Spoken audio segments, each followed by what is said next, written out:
ఒక భారీ యుద్ధం మాదిరిగా తీసుకెళ్లే అవకాశం ఉంది. బండి భగీరథ్ పై చర్యలు తీసుకునేంత వరకు బీఆర్ఎస్ పార్టీ ఈ ఇష్యూని చాలా సీరియస్ గా తీసుకునే అవకాశం కూడా కనబడుతోంది. వన్స్ కేసీఆర్ నోట్ నుంచి ఈ అంశం చర్చకు వచ్చిందంటే మరింత తీవ్రతరమే అవకాశం ఉంది ఈ కేసు మొత్తం కూడా. సో మీరేమనుకుంటున్నారు? నిజంగానే బండి భగీరథ్ ఈ కేసులో చాలా కీలకంగా ఆరోపణలు ఎదుర్కొంటున్న వ్యక్తి, పోక్సో కేసు నమోదైంది కాబట్టి సో మీరేమనుకుంటున్నారు? బండి సంజయ్ కుమారులు ఈ కేసులో నిజంగానే నిందితుడిగా ఉన్నారా, నిజంగా లేకుంటే ఆయన చెప్తున్నట్టుగా బండి సంజయ్ అంటున్నట్టుగా కేవలం ఒక రాజకీయ కుట్ర అనుకుంటున్నారా? మీ అభిప్రాయం ఏంటో కామెంట్ చేయండి. ఒకసారి మళ్ళీ ఆర్ఎస్ ప్రవీణ్ కుమార్ ఈ కేసుపై ఏం మాట్లాడారో చూద్దాం. మీరు అవన్నీ చేయలేదు. ఇంకా మీరు ఆయన సంగప్ప అని ఒకప్పుడు V6లో పనిచేసిన ఒక జర్నలిస్టు గత 3 సంవత్సరాల నుంచి బీజేపీలో అధికార ప్రతినిధిగా పనిచేస్తున్నారు. ఈ సంగప్ప గారు ఏప్రిల్ నెలలో 22 నుంచి 20వ తారీఖు మధ్యలో ఈ సంవత్సరం ఈ బాధిత కుటుంబం దగ్గరికి వెళ్ళి వాళ్ళందరితో మాట్లాడి వాళ్ళందరినీ తీసుకొని హైదరాబాదులో జూబ్లీ హిల్స్లో నివాసం ఉంటున్న బండి సంజయ్ గారి ఇంటికి వీళ్ళను తీసుకుపోయినరు. ఆ అమ్మాయి తన బాధంతా వెళ్ళబుచ్చుకున్నది. ఇగో మీ కొడుకు నన్ను ఇడియంగా చేసిండు, ఇగో వీడియోలు ఇట్లున్నాయి, చాటింగ్లు ఇవి ఉన్నాయి, అవన్నీ ఉంటే బండి సంజయ్ గారు చెప్పింది ఏందా అంటే అమ్మ నాకు చెప్పిందండి. బండి సంజయ్ గారు చెప్పింది ఏంటంటే మీ బిడ్డ ఎంతమందితో తిరిగిందో ఏందో నాకు తెలియదు, నేను మాత్రం దీనికి ఒప్పుకునే సవాలే లేదు. ఇంకోటి కూడా మీకు ముచ్చట చెప్పాలనుకుంటున్నా, నేను మా బీజేపీ పార్టీ నన్ను బీజేపీ రాష్ట్ర అధ్యక్షుడి పదవి నుంచి తీసేస్తే నా కోసం 8 మంది చేసుకున్నారు. ఇంకా నా సంగతి ఏందో మీకు అర్థమైంది కదా. రేపు మీ మీద ఏం జరిగినా అమ్మలా నేను రెస్పాన్సిబుల్ కాదు, నకరాలు చేయకూరి, ఇక్కడ నుంచి వెళ్ళిపోండి, ఏదైనా సెటిల్ చేసుకుందాం అని చెప్పి భయపెట్టించి పంపించిండంట. ఇది సంగప్ప గారి సమక్షంలో జరిగింది. ఆ మహిళ చెప్పింది నాకు. ఇవాళ నేను హైదరాబాద్ పోలీస్ కమిషనర్ గారిని, డీజీపీ గారిని డిమాండ్ చేస్తా ఉన్నా, బండి సంజయ్ గారి ఇంటి దగ్గర ఉండే సీసీటీవీ కెమెరాల ఫుటేజ్ అర్జెంటుగా తీసుకోండి, ఆయన కాల్ డీటెయిల్స్ తీసుకోండి, సంగప్ప కాల్ డీటెయిల్స్ తీసుకోండి, ఈ బాధితుల కాల్ డీటెయిల్స్ తీసుకోండి, వాళ్ళ టవర్ లొకేషన్స్ చూడండి. మీకు 2 నిమిషాల్లో కేంద్ర హోంమంత్రి ఏం చేసిండో మీకు అర్థమవుతుంది. మీరు అవన్నీ చేయలేదు. ఇంకా మీరు ఆయన కాపాడాలని ప్రయత్నం చేస్తున్నారు. ఎందుకంటే రేవంత్ రెడ్డికి ఎట్లనే చేసి బండి సంజయ్ని కాపాడాలన్నది ఈ మహిళల మీద వీళ్ళకుండే గౌరవం ఏదో మనకు అర్థమవుతున్నది. ఇలా రీల్స్ మీద రీల్స్ చేసే సీతక్క గారు ఎందుకు మాట్లాడడం లేదు? కొండా సురేఖ గారు ఎందుకు మాట్లాడడం లేదు?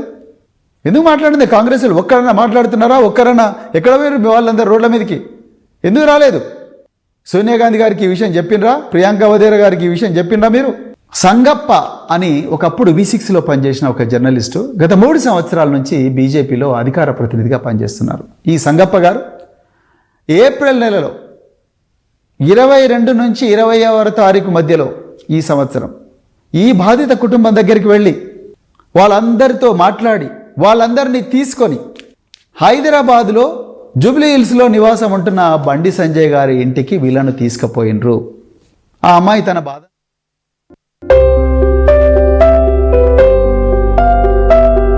చిన్న చిన్న ఆనందాలు 35 ఏళ్లుగా నా జీవితంలో లేవు. 35 ఏళ్లుగా నేను డైపర్లలో బ్రతికాను.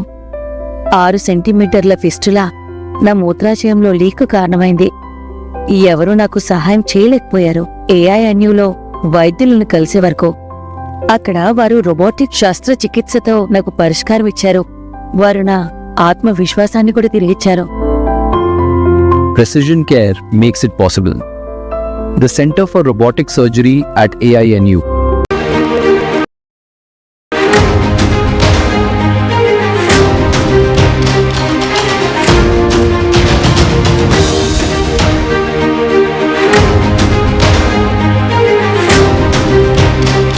బ్రేకింగ్ న్యూస్ చూస్తున్నాం. కేంద్ర హోంశాఖ సహాయ మంత్రి బండి సంజయ్ కుమారుడు బండి భగీరథ్ పై నమోదైనటువంటి పోక్సో కేసు అంశం దేశవ్యాప్తంగా ప్రకంపనలు రేపుతోంది. అయితే మైనర్ పై అఘాయిత్యం చేశాడని బండి సంజయ్ కుమారుడు బండి భగీరథ్ పైన పేట్ బషీర్బాద్ పోలీసులు పోక్సో కేసు నమోదు చేశారు. భగీరథ్ ని అరెస్ట్ చేయాలని డిమాండ్లు వినిపిస్తూ ఉన్నాయి. అయితే బండి భగీరథ్ కేసుని సీరియస్ గా తీసుకుంది బీఆర్ఎస్ పార్టీ. రేపు పార్టీ ముఖ్య నేతలతో కేసీఆర్ కీలక సమావేశం ఏర్పాటు చేస్తున్నారు. ఎర్రవల్లి ఫామ్ హౌస్ లో జరిగేటువంటి ఈ మీటింగ్ కి కేటీఆర్, హరీష్ రావు సహా మాజీ మంత్రులు, ఎమ్మెల్యేలు వీళ్ళంతా కూడా హాజరయ్యే అవకాశం ఉంది. అయితే కేసీఆర్ మీటింగ్ లో బండి సంజయ్ కుమారుడి అంశం కూడా ప్రస్తావనకు వచ్చే అవకాశం ఉంది. అయితే రాష్ట్రంలో జరుగుతున్నటువంటి రాజకీయ పరిణామాలపైన కేసీఆర్ కీలక ప్రకటన చేసే అవకాశం కూడా కనబడుతోంది. సో బండి సంజయ్ కుమారుడు ఒక మైనర్ బాలిక పైన తను తాగేటువంటి కూల్ డ్రింక్లో మత్తు పదార్థాలు వేసి ఆ అమ్మాయి పైన డిసెంబర్ 31న అఘాయిత్యానికి పాల్పడ్డట్టుగా ఆ ఫిర్యాదు వచ్చింది. ఆ ఫిర్యాదు ఆధారితంగా పోక్సో కేసు నమోదైంది. సో నిన్న ఆల్రెడీ బీఆర్ఎస్ పార్టీకి సంబంధించి కొంత మహిళా నాయకురాలు పేట్ బషీర్వార్ పోలీస్ స్టేషన్లో ధర్నా చేసి బండి సంజయ్ కుమారుడు బండి భగీరథ్ని అరెస్ట్ చేయాలని చెప్పి పెద్ద మొత్తంలో ఆందోళన కూడా చేపట్టారు. బండి భగీరథ్ని అరెస్ట్ చేయాలని డిమాండ్లు వినబడుతున్నాయి. రాష్ట్ర వ్యాప్తంగా బీఆర్ఎస్ పార్టీ దీన్ని చాలా సీరియస్గా తీసుకుంది. రేపు కేసీఆర్ సభలో కూడా ఈ అంశం ప్రస్తావనకు వచ్చే అవకాశం ఉంది. ఒకసారి ఈ అంశం పైన మాజీ ఐపీఎస్ అధికారి బీఆర్ఎస్ అయితే ఐపీఎస్ ఆర్ఎస్ ప్రవీణ్ కుమార్ కూడా మాట్లాడుకొచ్చారు. ఇప్పటికప్పుడు ఈ విషయం పైన కీలకమైన అప్డేట్స్ ని చాలా సంచలనమైన విషయాలను బయటపెడుతున్నారైనా. ఒకసారి ఆర్ఎస్ ప్రవీణ్ కుమార్ మీడియా సమావేశం ఏర్పాటు చేసి బండి భగీరథ్ పై నమోదైన పోక్సో కేసు గురించి మాట్లాడారు. ఆయన ఏం మాట్లాడారో చూద్దాం. విపరీతంగా మానసికంగా వేధించడం, ఈ అమ్మాయి మీద 3 సార్లు అత్యాచార యత్నం చేసినట్టుగా మాకు వస్తున్న సమాచారం.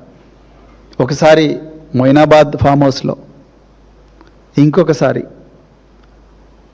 హైదరాబాద్కు ఉత్తర దిశలో ఉండే ఒక కాలనీలో వాళ్ళ ఇంటి దగ్గర బేస్మెంట్ ఏరియాలో అత్యాచార యత్నం చేసినట్టుగా, అదేవిధంగా నానక్రామగూడలో కూడా అత్యాచార యత్నం చేసినట్టుగా